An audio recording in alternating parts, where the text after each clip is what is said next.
What's the first sign or maybe first component of any great workplace culture? Dare I say accountability?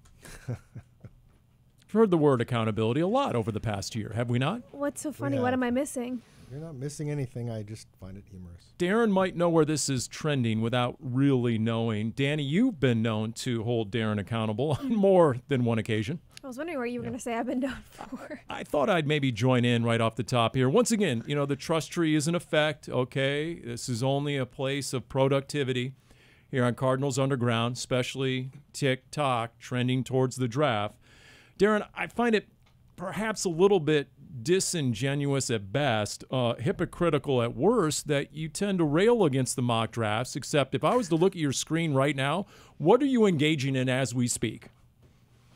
Not what you want, Paul. It's a list of what we're talking about. So because moments ago, Craig Greeler was in here, and you guys were discussing mock drafts. We were talking about mock drafts. Although, and I certainly don't want to take this off the rails right away. But are you sure you're not biting the hand that's literally feeding you the content that gets you through till the draft? But that's kind of, if we're going to talk about accountability, I did want to share this brief non-football story. Okay.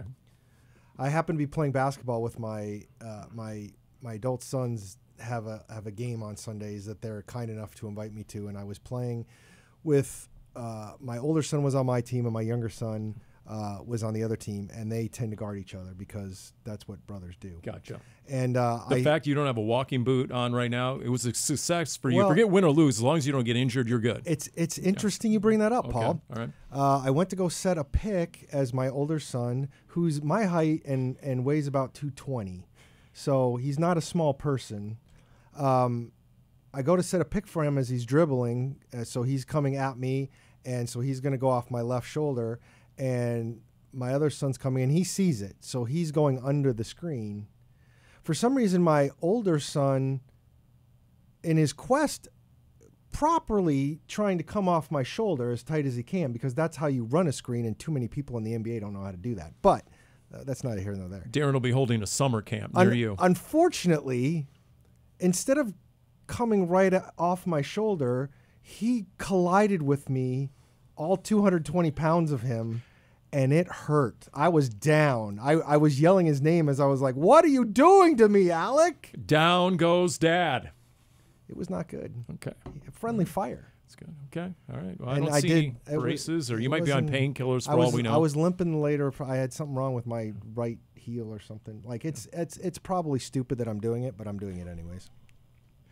Sounds like something you might say about those mock draft simulators. Stupid that I'm doing it, but I'm doing it anyways. That's true. We could probably say there we go. Yes. Okay. All right. So let's see. There is a lot being said this week, and there will be a lot more to say here on Cardinals Underground, brought to you by Pacific Office Automation. And dare I say, Dani Sureck, that the one thing perhaps that we can believe about the Arizona Cardinals in any sort of trade scenario that might be in the ether, right? Some teams may be trying to speak it into existence. The one thing we can believe, it wouldn't be the who or the what or the how much, the where or the why, but the when. It seems to me that based on what Monty has said and based on multiple reports, thou shalt not trade number 4 overall until that was on the clock, right? I mean, that's what makes the most sense. That's the only thing I can believe right now. The Cardinals would lose a significant amount of leverage if they made a trade before the draft, before seeing what exactly New England does. The fact that the Broncos traded and now got quarterback Zach Wilson from the Jets before the draft, that alone is telling, okay, whatever discussion's being had, Denver probably doesn't think they are in the running to trade up and get a quarterback. There are things like that instance that are still happening before the draft, night 1, Thursday, that it would not make sense, in my opinion, for not just the Cardinals, but any team with that high of a pick to go ahead and make a trade before you're on the clock. You want to know what your options are. And what if you get in the moment and whatever you're getting from teams is not what you want? Then you can stay and you can pick whoever you want. The Cardinals are in a win-win situation by not making a decision like that until they are on the clock, pick 4, round 1 Thursday. Hey, Omo, could you go ahead and after this is done recording, drop in the 6 or 7 times I've said that exact thing over like the last 2 months that it's not going to happen until they're on the clock? Thank you. It is now being widely reported, Darren, what you have been saying for months, if not weeks, look, months. You're That's right. why he's not an insider. He's I'm the not, insider. Look, I'm not trying to act like I know more. That's just common sense. It's hilarious to me that all these people are saying, well, Monty Ossenfort's not going to do anything. No what? Okay, you need to beep that too. I don't even know why this is news. Like, to me, this has always been what was going to happen. There was no other way for it to happen. Let me just ask you this. What if you have a set price, right? Like, this is the best I could possibly do. I probably won't get it, but this is what I'm asking for, and you get it. It's a day or two before the draft. Do you take it just in case, I don't know, New England steals your thunder? The Boston Herald reporting moments before we crack these microphones that their GM, Elliott Wolf, has fielded a bunch of phone calls and trade offers for that 3rd overall pick. Now, a source tells the Boston Herald that the Patriots consider them, quote, laughable, and they're still waiting for a, quote, serious offer. But the fact that that got leaked tells me that New England is interested in trading number 3, and they're trying to convey the message, up your offers. And that may be true, but again, in your scenario, like, it still doesn't make any sense. Okay, maybe if you don't have somebody that you really like at 4, I suppose you might want to do it. But the mere fact where you said, I know I'm getting the best I'm going to get a day or two before the draft, first of all, I don't think that any GM would ever think that, because deadlines, pressure and deadlines are what causes the best deals, number one. And number two, that's malfeasance from every other GM that's trying to trade with you if they're giving you your best offer now. Well, here's the other thing I'll just throw out. Danny, think about this. Okay, Denver wants to come up, we presume. Do they really have the assets and the capital? The Raiders presumably want to come up. Do they really have anything that would enable them to come up into the top 4? Minnesota. Okay, Vikings, now we're talking. They have 11-23. Maybe they throw in something else, whether it's a future first, a second, maybe best case scenario, Justin Jefferson. Here's the thing. You had Kevin O'Connell over the weekend at a fireside chat at this mega church, and it was a bunch of Vikings fans. You can find the video. Somebody shot it. It was like professionally shot. That all seems very odd all the way and around. He took questions. Is that a Mad Lib? He took questions at the very end, and there was one very vested Vikings fan who had a very detailed question, and then about he's breaking down all the quarterbacks, and then he had a follow-up question. He said, well, what about your Patriots connection, Coach O'Connell? Now, I don't really know what Kevin O'Connell's connection to the Patriots is. He played quarterback for them, Paul. There you go. Thank you, Darren. His answer was, the Vikings head coach, well, I may or may not have sent a nice bouquet of flowers to Robert Kraft the other day. Wait a minute. Could New England steal the Cardinals' thunder and fashion their own mega deal with the Vikings? Wouldn't the Cardinals still be in a win-win situation if Minnesota, who desperately needs a quarterback, would trade up to 3 to get a quarterback? The Cardinals could still stay at 4 and get whomever they wanted. That's not a quarterback. Like that doesn't really stress me out. Probably stresses other teams out, but again, I feel like that gives the Cardinals more leverage of if somebody like New York knows that Minnesota might actually be going for pick number 3, like that might make New York kind of try to get going a little bit more. When you're looking at the needs for Arizona, like they're still just in a good spot with opportunities and waiting until they are on the clock. The other thing too is, and yes, if Minnesota were to do a trade with the Patriots, that takes away the one team with 2 first-round picks this year. So I guess I kind of understand that idea of it.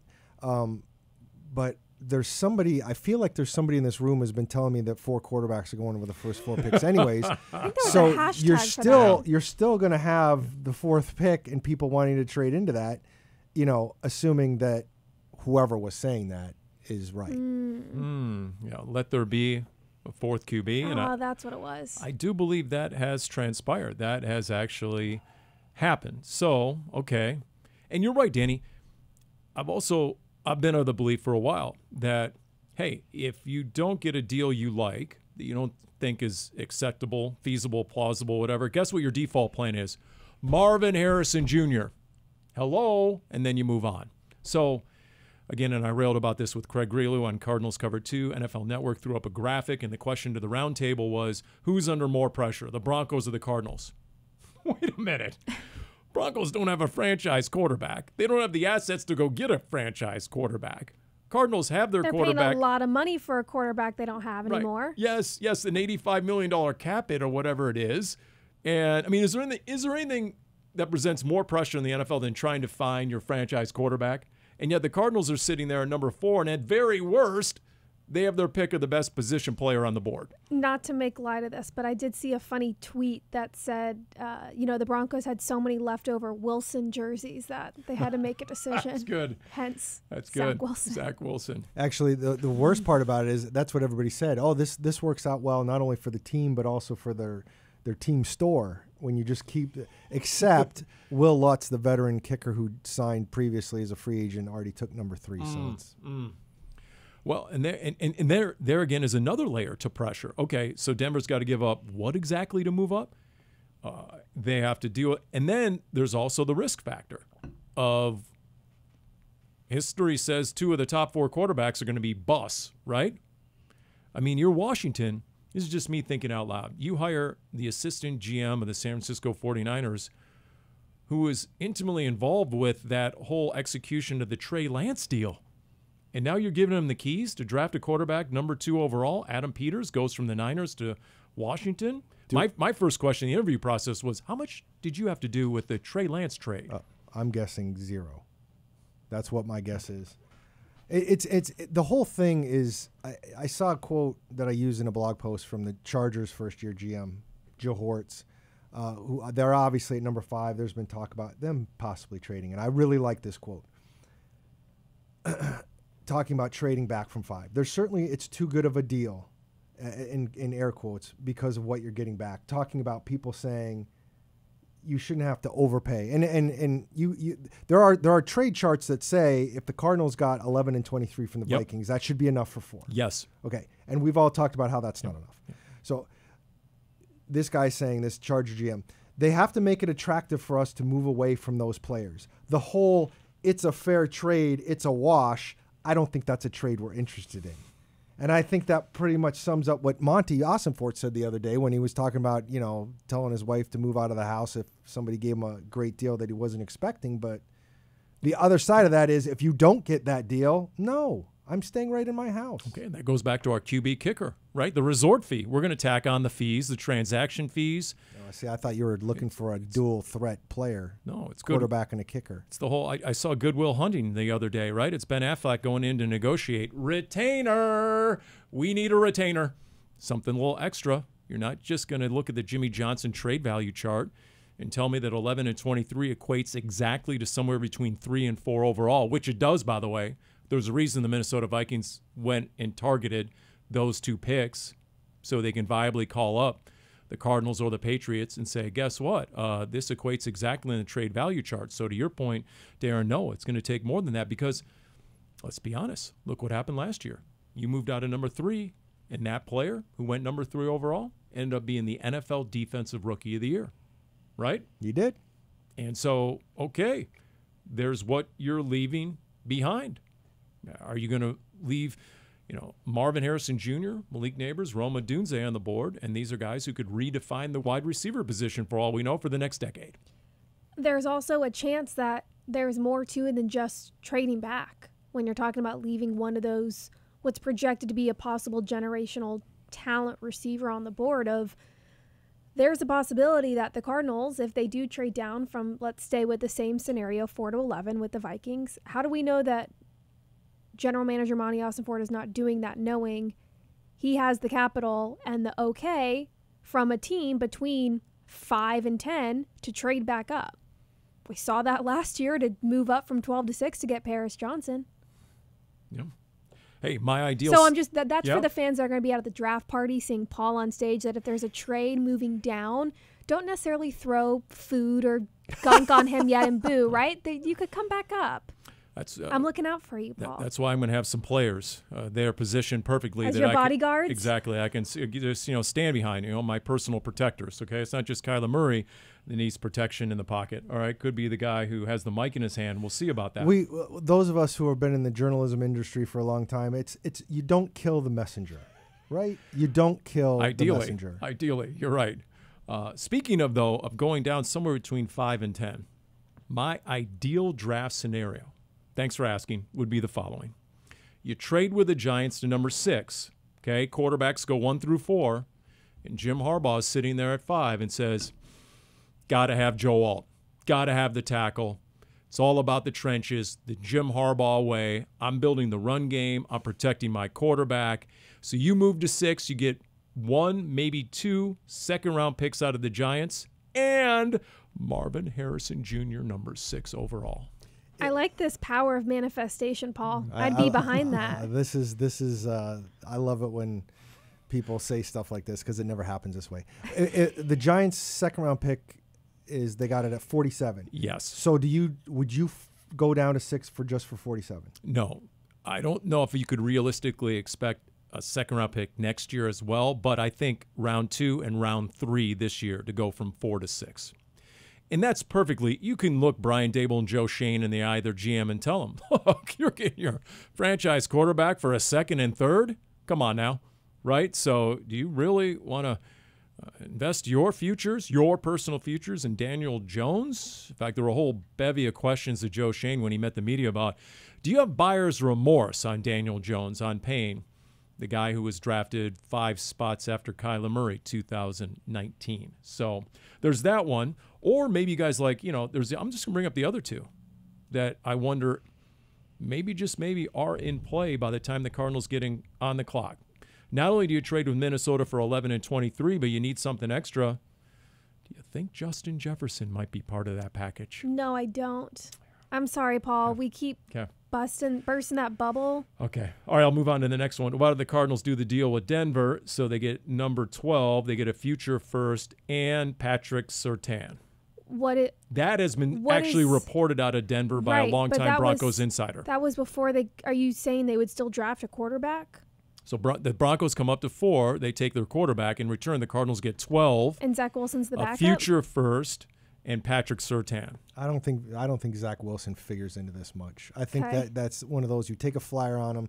Sean Payton sees what he can do with him, but I don't think Zach Wilson has any impact at the moment over where this might go. Okay, so sorry, one more time, read me what Denver would be. So Denver would be, they would trade with the Cardinals. You give them number 4. In return, the Cardinals get number 12, a future first, and Patrick Surtain, a top 3 corner in this league. Who's going into year 3, I believe? Yes. So after this year, you got to pay him. He was also the star of their uniform video this week, so maybe it's not that likely he would be on the trading block, but stranger things have happened. Right. So I would be okay with that. I mean, New York is still the preferred trade scenario of those 2, but I would be okay with that. I don't think there's any way that the Broncos trade Patrick Surtain. So, okay. And maybe you guys want to go. This is the only mock draft I'll throw out here. The Chad Reuter final mock draft. Cardinals trade number 4 to the Giants. They take J.J. McCarthy. They get a 2024 round 2 and that 2025 round 2. So that was what he had the Cardinals doing. And then at number 6, they get Rome Odunze. At number 27, they get Cooper DeJean, the DB out of Iowa. I say DB because some have him as a corner or a safety. At 35, they take the defensive lineman, Jerzon Newton out of Illinois. We can all see that happening. And then at number 47, I'm bringing this up because in this mock draft on NFL.com, Cardinals take Cooper Beebe, the guard out of Kansas State. Yes. But one of the reasons you would want that extra second-round pick is because of the players still on the board at that point. Braden Fisk, the D lineman out of Florida State, still on the board. Mason Smith, the D lineman out of LSU, who's been up and coming, former 5-star guy who was injured a lot at LSU. Jackson Powers Johnson, maybe the best center in this draft, franchise guy, still on the board at that point. That was my question. He's fallen to the second round? Yes. And even Edgerrin Cooper in this draft, the inside linebacker from A&M, if the Cardinals are going to go that direction. So when fans say, oh, just take Marvin Harrison Jr., well, wait a minute. You can trade down even to 6 and end up with a franchise building block type player near the top of round 2. That's a good point. Is how much value there still is in a second-round pick, especially in a draft like this year, for multiple reasons of the depth at 2 top positions, which you could still argue that an offensive lineman, I think you can argue, if you're not going to say tackle, is still a top need for the Cardinals. Now, they really do need, when you're looking at the starters right now, is who's your starting left guard. And the Cardinals have options there of, do you take a college lineman who already has versatility of playing inside or outside? Do you take someone who's been a tackle and let him kind of develop for a year or two? They have options. I still think that is a great need. And the other angle to look at it is how much value could be in a second-round pick is the other areas of need that aren't as deep in the draft class. The D linemen, the DBs, right? A pass rusher. So that's a good point, Paul, of there's a lot of power and value in getting a second-round pick if the Cardinals decide to make a trade in the first round. Paul has good points sometimes. I mean, I've almost come full circle to where I started back in February in this whole process, that Cardinals get the receiver at 27 or 35 because it's so deep. Possible. That, to Dani's point, supply and demand, there are far fewer corners, far fewer edge rushers, dynamic defensive linemen, and that's the route you go in the top half of round 1. Can I do a timeout real quick? We got a text from behind the glass from our executive producer, Jim Amahundro. Perfect timing for the Broncos to announce that they picked up Patrick Surtain's 5th-year option today, as we are recording. Which means he's going into his 4th year. Okay, but also probably off the table for a trade. No. You don't think so? Not that wouldn't. I still don't think they're trading him, but no, that just means you lock him up and you make sure that he's under contract another year. I still think, again, when you start talking about the high-level guys, that doesn't stop him from wanting to hold out next year or whatever. I mean, at least he's a fixed cost for 2 years, unlike a Justin Jefferson, who you figure you'd have to get a deal done right away. So you're out on Jay Jettas now. Did that just happen in real time? No. No. Look, the wide receiver bust rate is so high historically. How high is it? Oh, that shoot, the I Athletic, missed it. One more time, Paul. One more time. No, the Athletic recently did a story, and they documented all of it. You can look it up. Diana Rossini is one of the reporters in there, and they documented, okay, look, to me, I know you got to pay Justin Jefferson if he's part of a deal. I get it, and I get he's going to command probably around $30 million a year. I understand that, but the cap just went up. Cardinals are in a pretty good place right now in their caponomics, and you eliminate not only the bust factor, but he is plug and play, a 3-time All-Pro receiver. He's going to turn 25 before this season starts. He is in his prime. He is an ascending player. That's why no one's going to trade him.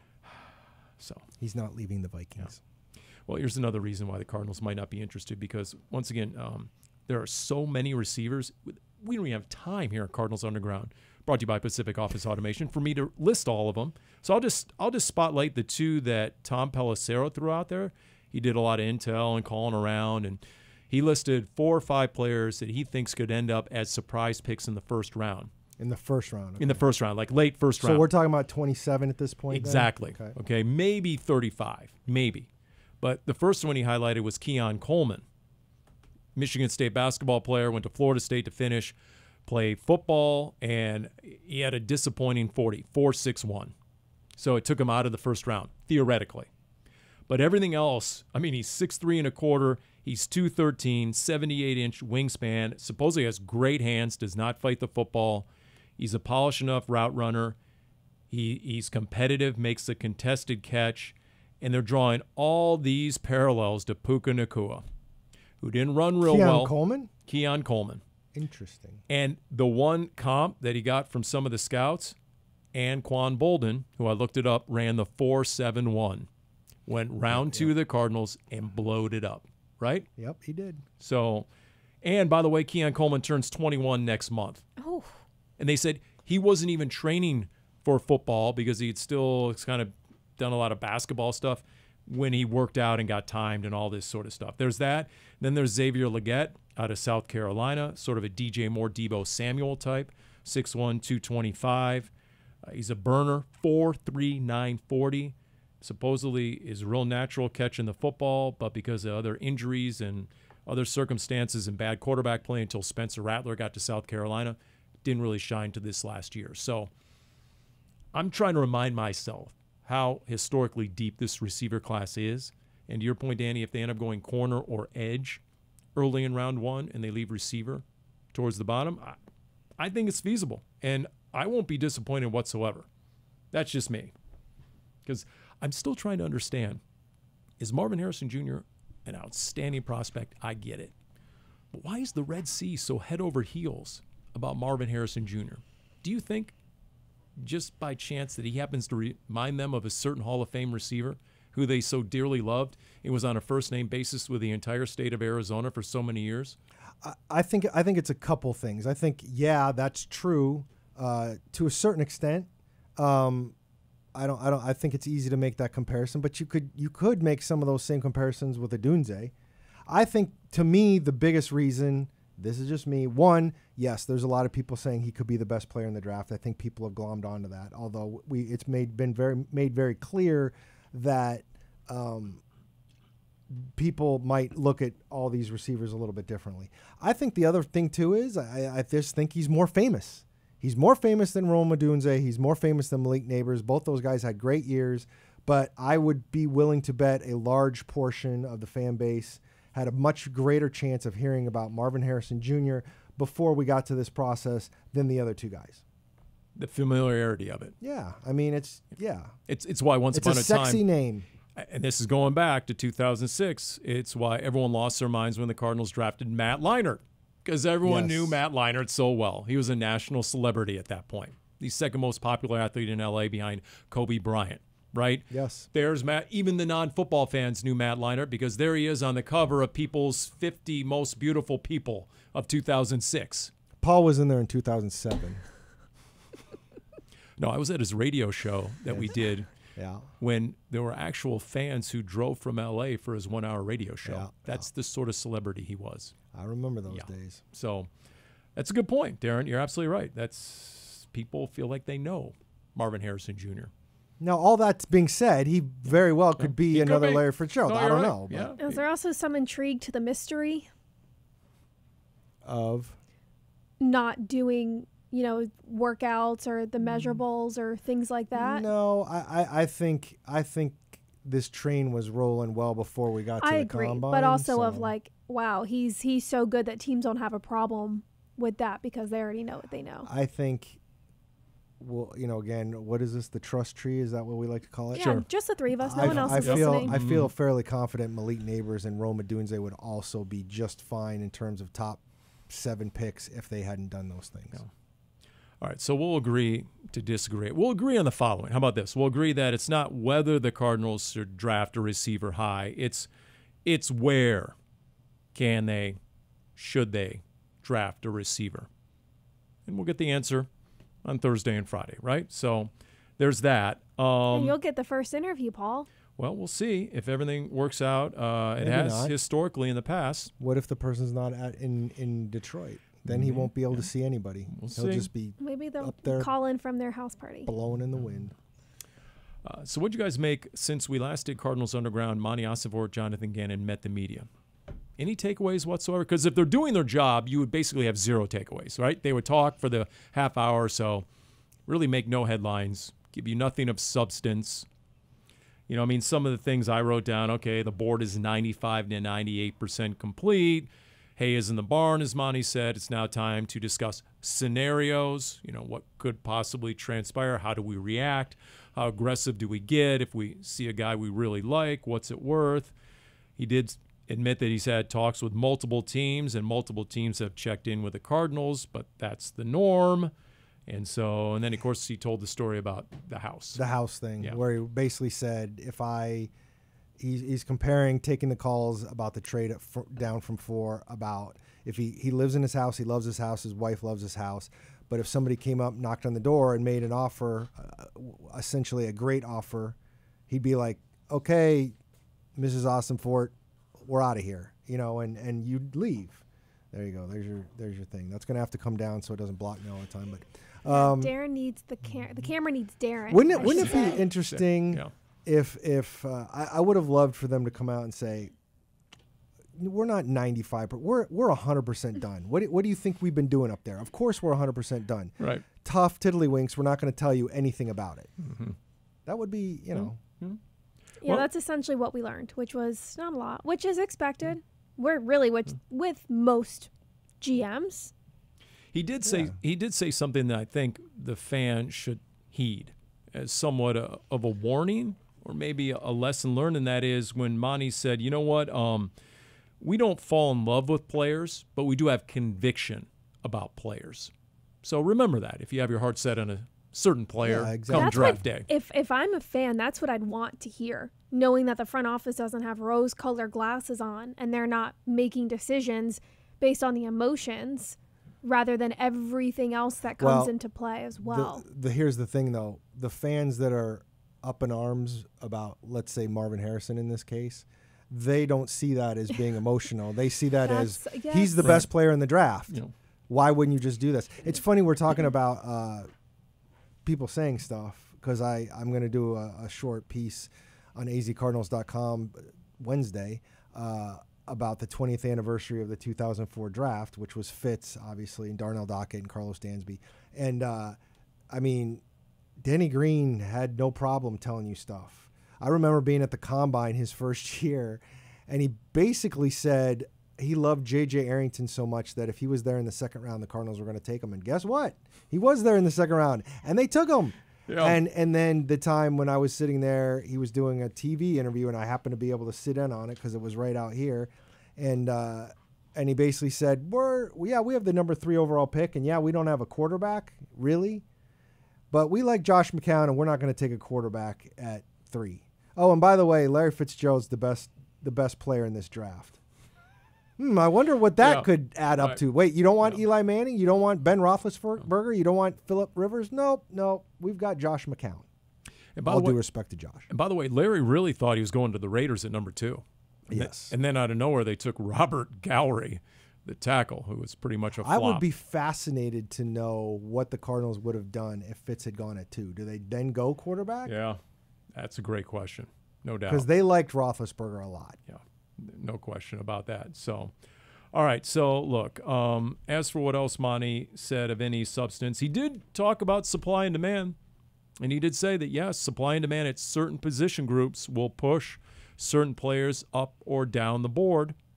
So, for example, if everyone groupthink is, hey, there's plenty of receivers, we can get those guys later, then maybe there is a run on corner or edge, in the first half, the first 20 picks of round 1. So I'm curious how that might come into play. But once again, and he cited Sean Payton, nice of Sean to say, because that's where this all started, really. Sean Payton saying it's good to be Monty. Again. And we keep hearing the phrase pivot point, catbird seat, to the point where, State Farm Stadium, has been referred to as the nest, right?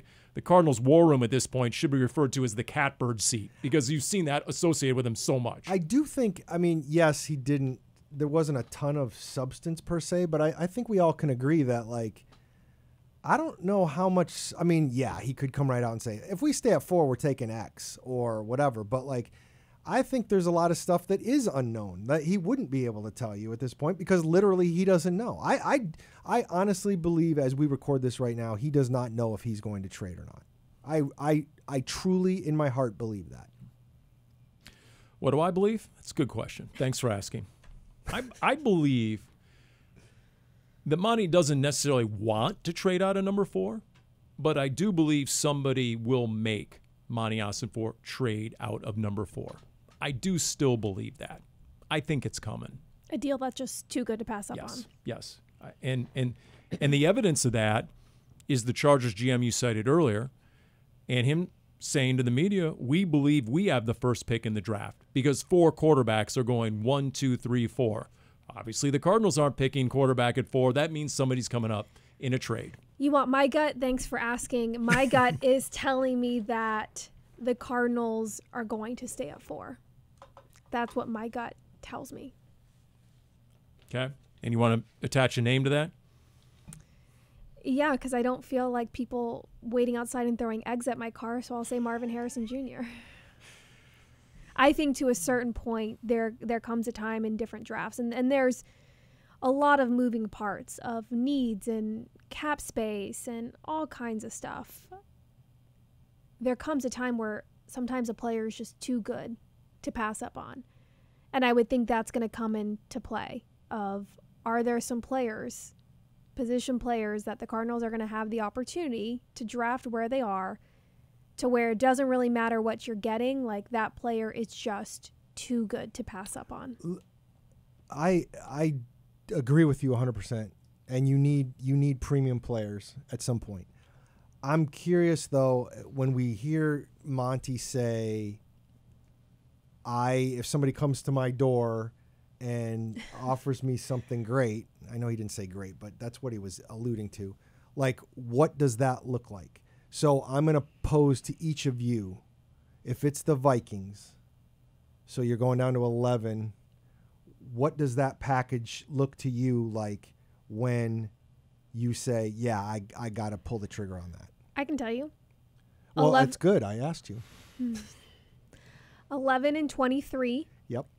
A 2025 first. Okay. However, I would expect the Cardinals to have to give something besides number 4. Now, I don't know if that's a 2 or a 3 this year, or maybe a 2 this year and a 4 next year. I don't know what the Cardinals would have to give. I would expect they would have to give up something in addition to the 4th overall pick.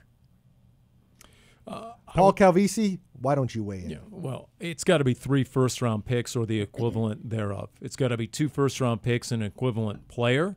Now, can you get away with demanding an all-pro player like Patrick Surtain or Justin Jefferson? Maybe not. For example, if the Vikings still had Danielle Hunter, for example, I would take 2 first-round picks and Danielle Hunter. Okay, let's say they're not offering any players. I'm talking about picks. 3 first-round picks. That would what do I would it? say. Would do it. Would absolutely do it. Now, 2 first-round picks and a second, yeah, if you're on the clock and that's the best you can do, I would still engage that. I would still pull the trigger on that. Okay. Yes. In fact, it's Albert Breer who reported earlier today, quote, Cardinals have told teams that have called, and at least 4 teams have checked in, that the Cardinals do not plan to execute a trade until they're on the clock. So there you go. Duh. Yeah. So maybe he's been listening to Cardinals Underground. The Beastie Boys, no sleep till Brooklyn, so no trades till Detroit. Apparently, is what is we come full circle on that one there. By the way, did you see the Lions put out their new uniforms? The Texans. They put the 313 there in the collar. The whole that's the new latest rage there. Like on the inside. Yeah, they put it in there. The whole area. The Texans came out. They look pretty sick. I think. Darren doesn't think so. By the way, you're talking about all the picks, and you need premium players. Isn't that essentially what Daniel Jeremiah tweeted out and or said recently? How do you know the insatiable interest in the NFL draft when the media spends more than 2 hours on a conference call with Daniel Jeremiah? And over the course of that call, he said, you talk about pivot point, that this is the opportunity for the Cardinals to set themselves up, in Daniel Jeremiah's opinion, for the next 5 to 7 years based on this draft. It makes sense. It's a good point. You are building up the foundation that you started to set last year. Last year was about trimming the fat, figuring out who you wanted to keep and who you didn't want to keep from the previous regime, and really starting the development of all of your rookies. And this year is building upon that. And Jeremiah had a point of, when you're looking at teams who have been in similar transition periods to the Cardinals, who kind of go on a run, you can point out 1 to 2, maybe 3 consecutive draft years where you can see where that change really happened, where that foundation was set for teams that were able to kind of quickly get out of that transition phase and really ascend upwards. And that's where the Cardinals find themselves, and they have plenty of draft capital to get that going. Even if they decide to, they don't have as much capital next year, but even if they start to move some stuff around and maybe try and give themselves a little more cushion for next year, where I believe they're set to just have 6 picks in the next draft. But Jeremiah had some good points, and I agree that this is, although awesome for it, yes, I agree. In his press conference, answered Darren's question saying every draft is important, and that is true. This one can really, really set the foundation moving forward. I like the point that Jeremiah made, that it doesn't have to be one or the other. You can move around, maybe get a pick or 2 for next year to add to that 6 that you have right now, and still get some blue chip players. And that'll be what the most interesting part of this. Look, we haven't even talked about, like, let's say what happens if they stick and pick at 4, and then they decide to trade from 27 down to 31. you could get an extra pick there and True. and all this. So, Yep. I mean, these are the things that I think are all going to be in play as we go forward. And I'll be honest here. I'm going to be glad when 4 comes and goes on Thursday night, whether it's a trade or whatever. I'm tired of talking about what might happen with that pick. I'm like actually kind of excited about 27 and 35 because it's not what we've been talking about. Speculation season is coming to a close. You know what Daniel Jeremiah said, at some point you have to start taking premium players. Having all those picks isn't enough. I thought of New England. How many years did New England keep trading down all those picks? Nobody had more picks in New England, but look at where the Patriots are now. Yeah, okay. They compiled picks, but they failed to convert them into players. You're not wrong, but the difference to me there is when you're always picking 28, 29, 30, and it's almost the second round, I don't know if you're always getting premium players. Just because we're saying it's the first round, it's a lot different when you're picking in the top 5. And it, let's just say for argument's sake here, and who knows, it could be true, that next year we're talking about the Cardinals' first-round pick being, assuming they don't add one, the Cardinals' first-round pick is like 24. Our discussions are going to be a whole lot different. It's because they're picking so high. And in theory, and this is what Monty said the other day, like, I don't really want to be picking this high anymore. Now, you got to do some work to make sure that doesn't happen, but the speculation would only increase if you're talking about 24 because you're going to have a boatload of potential players that they could still get, and you don't know who's going to be gone ahead of you. But right now, when you talk about premium players, like that's why I agree with you. The Patriots thing didn't work out because they also didn't draft well. I mean, just because you're trading down and stockpiling picks, that's not why they struggled. They struggled because when they did make picks, they were taking terrible players. I also thought of Nick Caserio in New England because what has he done with the Texans? Somebody pointed this out the other day, that Nick Caserio in 3 drafts as the Houston GM, he's made 18 trades. He made 8 last year, he made 7 in 22, and he made 3 draft day trades in 21. How many did Monty end up making last year? Oh, you didn't. You 3? told me you didn't tell me there was going to be research. 3. So I bring that up because Monty had all those years in New England, who's notorious for making draft day trades. Nick Caserio had the background in New England. It's not a fluke, in my opinion, that the Cardinals and Houston Texans got together on a deal last year, the relationship between Nick Caserio and Monty Ossenfort. So I wonder, is he trending in this same direction where, okay, when in doubt, you know what, we're trading it away or trading up? And then I also saw this asserted about one of the up-and-coming teams in the NFL right now, the Packers last year, had that huge blowout playoff win over the Cowboys. And just getting to the postseason, they were the 4th youngest team to reach the playoffs since the merger, and the youngest to win a playoff game since 1970. And they just talked about how they went about in 2023, they had 13 picks. This year they have 11 picks. It reminded me of the Arizona Cardinals and what the Cardinals are doing and the infusion of young talent in all these draft picks and every single position group is just try to be made as competitive as possible. Bring in as many, because ultimately, if you're a GM, what is your job? To get better at every position, right? Yeah. Now, is that feasible and realistic? For example, the greatest recent example was Mr. Irrelevant 2 years ago, Brock Purdy. So theoretically, there were the 49ers on the clock with the last pick of the draft. They're saying, how do we get better at quarterback? Let's take this kid. Now, that's never going to happen again in our lifetime, where the last pick overall ends up being a franchise quarterback. But that's the objective. That's the aim. If you're the GM, every single pick, I'm trying to get better at that position than what I have. So, okay, you said about with that in mind. But I just thought, in terms of that. And then a couple other interesting factoids. And you brought this up earlier, Danny, and I came back around to this. Sean McVay has never had a round 1 pick as head coach of the Rams. The last Rams first-round draft pick was Jared Goff. That was 2016, right? So that would make it 8 years ago? Yes. So now there's a lot in on the Rams going with quarterback, maybe Bo Nix in round 1, because Matthew Stafford after this year has no guaranteed money left. Where do they pick? LA? 19? Oh, is it 19? Yeah, 22, 19. sorry, So 19, that's right, I think. that's right, Yes. 19. It's funny because, so you're basically saying the Rams just are going to get rid of their first-round picks until they need a quarterback. Then they're going to take one. And Right, exactly.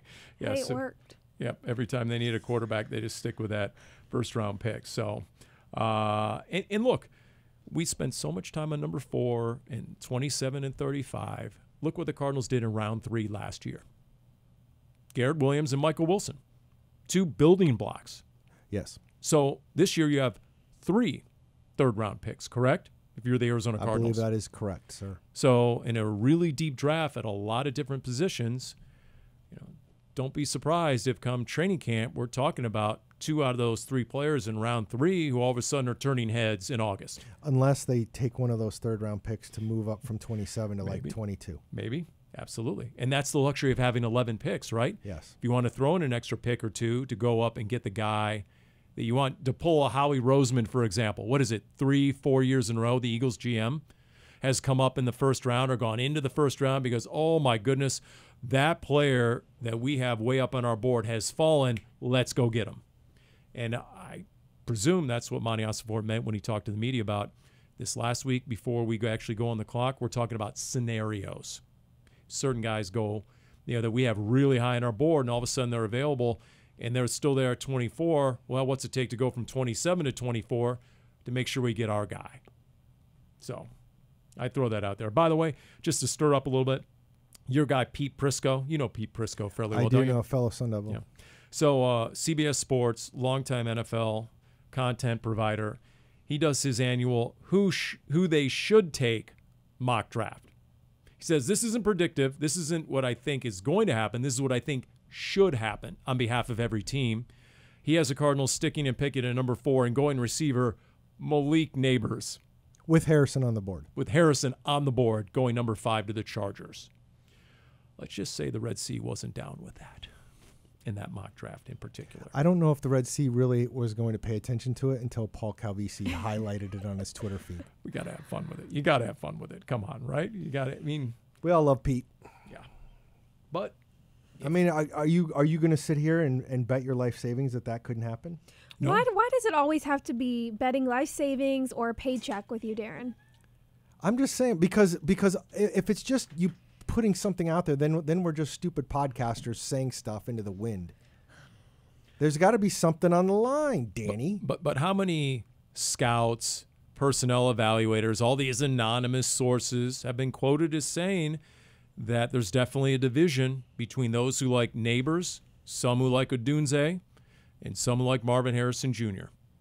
I mean, there are plenty of those people. I will also say that if we were able to get the honest opinion of all 32 teams, if you found, and I'm just throwing numbers out there. I don't know any of this stuff, but you could make that claim that these people are all saying, and it could be like 2 teams like Neighbors more, 2 teams like Odunze more, and 28 like Marvin Harrison the most, and you could still say there's a division. Yeah. So Okay. who knows? So anyway, I throw that out there. Now, speaking of the whole 20-year anniversary, so you have a story coming out about the draft class. Yeah, I'm gonna do a blog post about that. Yes. Okay. Pat Tillman, 20-year It anniversary was as Pat well. Tillman's 20-year anniversary of his death. Yes. Which is all. It's been, for somebody who was around for all that, it's kind of crazy to me. Mike Helm, also media relations guru, was his first day of work was today, actually 20 years ago. So he started draft week, but Wow. to the weekend of the Fitz draft was weird. Pat Tillman was killed because of the time difference in the Middle East and everything. He was killed on the 22nd, but everybody really wasn't finding out about it for real until Friday morning. Early Friday morning, it was starting to hit all the news. So we came over here. Exactly where I was in the Yeah. KTAR newsroom when it came down. I was wearing a bathrobe and feeding one of my kids breakfast. And in those days, the draft was Saturday, Sunday. The first 3 rounds were Saturday. The last 4 rounds were Sunday. So Friday was still a preview day. And coming in here and watching Pete Kendall, who was a center at the time and was a good spokesman, and coming in trying to say some things without breaking down. And Michael Bidwell was trying to talk, and was struggling a little bit. Anthony Edwards, the former player turned liaison, he was really obviously upset. And I remember Denny Green, who had just started, he had just been hired in January, and so he didn't know Pat. Like, Pat had never been around, and he just looked a little lost to me because everybody in the building knew Pat still, almost, and most of the players did, and Denny didn't. And here he is in this really awkward situation. I felt bad for him. But to go from that to the next day, and obviously I already touched on it, where we knew they weren't going to take a quarterback, and then Robert Gallery went too, and then everybody knew Larry Fitzgerald, former Vikings ball boy for Denny Green, and son of a guy who co-hosted a radio show with Denny Green for a number of years, all of a sudden became the Cardinals pick. I mean, that it was a very interesting, and even thinking back, like, and they had the first pick in every round because they had been the worst team the year before, and it didn't rotate. They didn't tie anybody. So they got the first pick of the second round, which was Carlos Dansby. They got the first pick of the third round, which was Darnell Dockett, who was a force on the field, but he was a little unhinged, which he flashed here and there when he was here, but he was a hell of a player. And they got Antonio Smith later in the draft. They also got Alex Stepanovich, who was their starting center for a couple of years. It was a draft that changed things. When Daniel Jeremiah talks about a draft that can set up a team, that draft set up this team that eventually made the Super Bowl. Don't the Cardinals have the same 7th-round draft slot that Pat Tillman was selected with? Yes, they have the 226th pick, which is where they picked Pat Tillman, and there will be a couple of Pat Tillman scholars announcing that pick when the Cardinals make the choice. Remember the old interviews with Pat where he looked Vince Tobin in the eye and said, "Hey, I get it. You guys took the local kid with a big following, try and sell some tickets. I get it." They said, "No, we like you as a football player." "Yeah, don't really buy it, but I'm going to make you like me as a football player." He said, "I'm going to show you I can ball and I can play," and the rest was history, and he did it from day one at that training camp. I still remember, and Danny, I don't know if you know this, but I was 7 years ahead of Pat at Leland High School. So I don't know if you've ever heard this story. No. This is a story maybe you haven't heard. Oh, okay. Because I reminded my dad of this the other day. The first time I'd ever heard of Pat Tillman was a phone call from my dad. And he said, "Hey, Leland's in the CCS championship game," which would be the equivalent of a Bay Area title. Yeah. And when I was there, and for every year prior, there was nowhere any chance that the high school would be competitive. Okay, it'd be like coming out of nowhere and taking down Chandler Hamilton or Brophy or something like that. And he said, "Yeah, they're in the championship game. They got this wrecking ball kid named Tillman, Pat Tillman."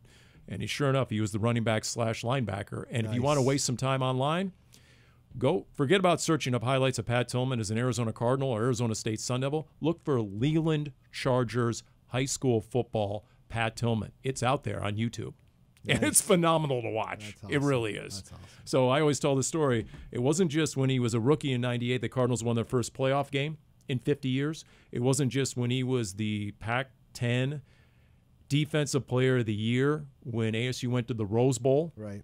But it was as a high school player. He elevated everyone out of nowhere to win a championship. So that's my Pat Tillman recollection. That's a good one. Yeah. And by the way, I don't really agree with the documentaries who portray his Almaden neighborhood as being something out of Hippieville and all the barefoot people walking around Northern California. I didn't think that was a fair depiction of where I grew up. I didn't still take umbrage with that, by the way. You can umbrage away, Paul. Yeah, there you go. So just goes full circle here from Darren and what I view as him being disingenuous with the mock drafts, railing against yet engaging in to the very end. So just bookend umbrage here on Cardinals Underground, brought to you by Pacific Office Automation.